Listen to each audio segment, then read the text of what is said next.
제가 양심껏 이야기하는데 제가 중장으로 전역할 때 제일 서열 1위인 합참의장이 대령이었습니다. 그러니까 나머지 저는 개인적인 친분은 전혀 갖지 못한 대부분의 사람이었고, 그래서 정말 세평을 듣고 이렇게 해서 심사숙고했다는 말씀드리고, 합참의장 해군 중장 발탁에 대해서 이제 여러 가지 파격적이라는데 파격은 파격입니다. 근데 저는 여러 가지 저 혼자만 하는 게 아니고 전체 시너지 효과를 내야 되기 때문에 이번에 합참의장은 해군한테 보좌를 받는 것이 좋겠다. 지금 잠수함이 굉장히 발달하고 있는데 특히 방산 같은 거 고려하면 지상무기 많이 팔리고 공군도 FA-50하고 KF-21이 많이 들어오는데 해군은 없습니다. 근데 사실은 잠수함에 대해서 굉장히 많은 관심을 갖고 있거든요. 그러니까 잠수함 장교가 한번 나올 때가 됐다. 좋은 성과를 내지 못하면 저 책임인데 제가 낼 수 있도록 열심히 보좌하고 하여튼 최대한 그 능력과 자질을 보고 했다는 말씀을 꼭 좀 믿어주셨으면 좋겠습니다. 예산 문제에 좀 국한시켜달라고 하니까 예산과 일부지어서 좀 여쭤보겠습니다. 그 대장 인사하셨잖아요. 그분들이 네. 각 군의 예산을 제대로 잘 집행할 수 있는 적임자인지 한번 검증이 필요할 것 같은데요. 이런 이 인사 대단히 이례적이고 획기적이었습니다.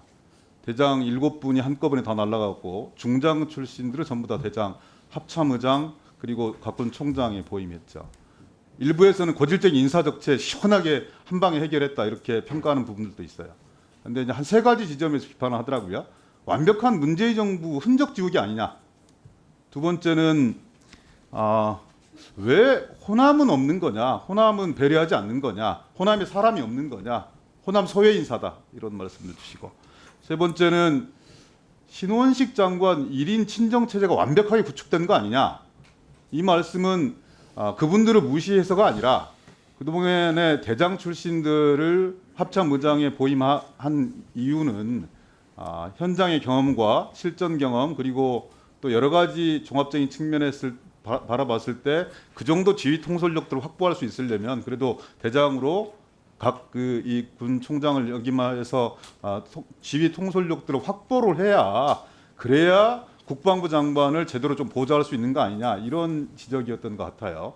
근데 이제 그분들이 역량과 능력은 있겠지만 작전과 전략 분야에서 어찌 보면 우리나라의 상당한 평가를 받고 있는 신원식 장관의 독주에 대해서 아니면 일방적인 판단들에 대해서 제대로 된 이 보좌 기능을 할 수 있겠느냐 여기에 대한 의문이 있는 것도 사실이거든요. 이 3가지 문제점에 대해서 뭐라고 답변하시겠습니까?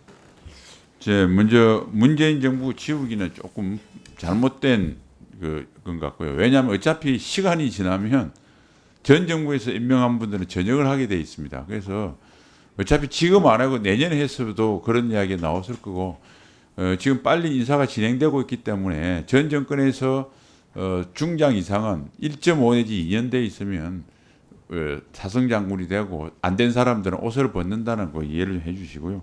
두 번째 하다 보니까 저도 요즘은 거의 지역은 블라인드로 하고 제 자신이 사실은 지역에 가지고 하는 거를 제가 양식껏 이야기했는데 정말 그 자체를 저는 군 생활하면서도 안 했고요. 지역 배려를 안 했습니다 전혀. 그런데 하다 보니까 신문에 보도되고 그다음에 추가적으로 확인하니까 7명 중 영남이 그러니까 경남부를 합쳐서 영남이 4명, 그다음에 서울 경기 이제 호남은 없고 나머지 이제 서울 경기 이런 쪽에 3명 이렇게 돼 있던데 그 능력에 비해서 했다고 말씀드리고.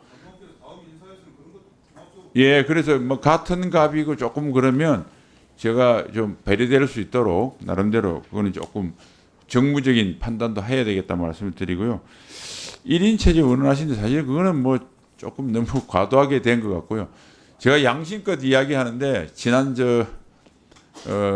이 받고 가장 큰 제가 일이 사성장군 소위 수뇌부 인사였습니다. 그래서 한 명 한 명 꼼꼼히 보고 그리고 이제 제가 중장으로 전역할 때 제일 서열 1위인 합참의장이 대령이었습니다.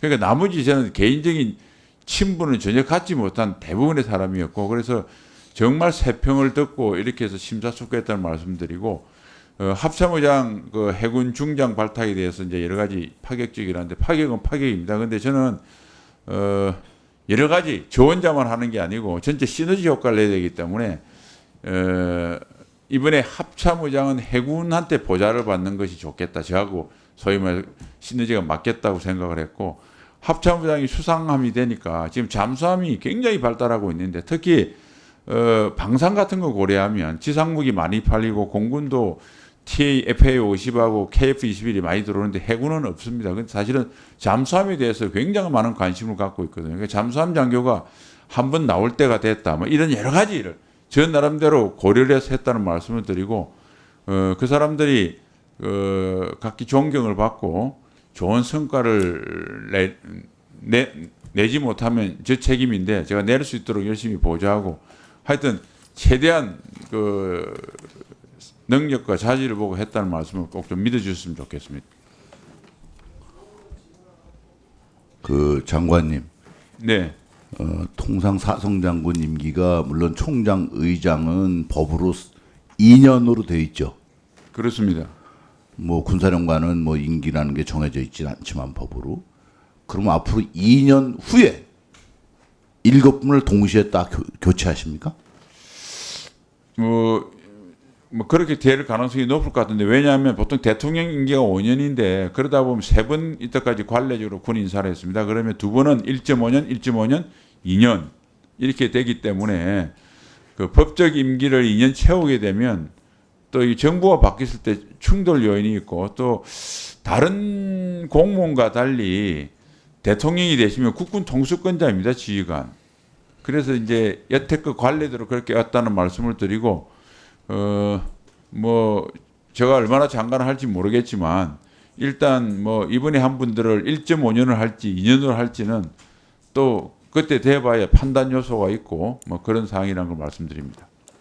언론에서 제가 국방위원장이니까 저한테 여러 가지 질의를 하고 하는데 저는 뭐 장관님도 아시지만 일체 알려고도 하지 않고 관여하지도 않고 말씀도 드린 게 없습니다. 그러나 이분들이 걱정하는 게 그러면 2년 후에 다시 한다고 그럴 때 그때도 100% 중장에서 똑같이 올라가야 된다. 누가 앞이고 뒤도 없다. 과거에 그 군에 인사하던 것과 너무나 차이가 나지 않느냐. 그래서 제가 그건 뭐 노코멘트 한다고 얘기를 했는데 벌써 그런 우려가 있다는 걸 좀 참고해 주시기 바랍니다.